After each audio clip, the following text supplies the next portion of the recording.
బండి మీద ఎక్కించుకుంటా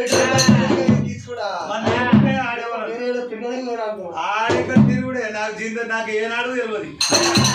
ఆడు నాకు కూడా మాట్లాడేది తెలియదు ఎన్నడూ ఇంత జిలేబీ కొనిచ్చింది తెలియదు అంతేందుకే గింత మల్లెపూలు తెచ్చింది తెలియదు అయితే రోజు ఇంత పెట్టుకుంటా వాడిని ఇచ్చిన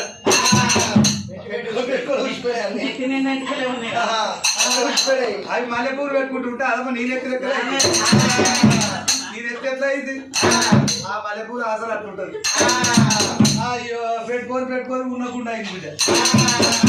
ఏమే అందుకే అంటారు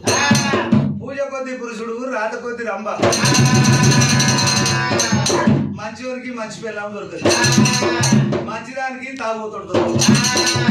ఇక ఇద్దరు మంచిగా ఉన్నారు అనుకో కోసేళ్ళది అది నడుమంత్రాన్ని ఎటరా పుట్టుకుంటది నా మొగుడు గట్లాడి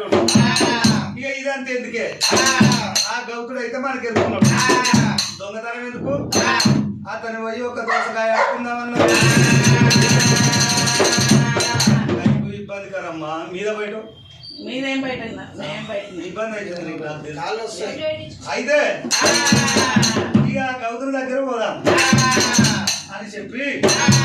ఆ గౌతుడి దగ్గర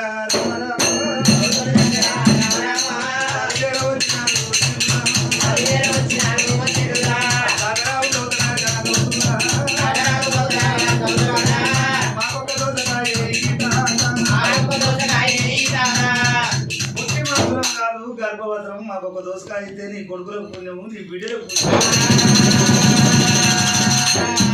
ఈ మైసమ్మ కన్ను అండ గౌతుని గర్భాన్ని నేను రమ్మని లేదు వాళ్ళ కాలం మనిషి కర్మము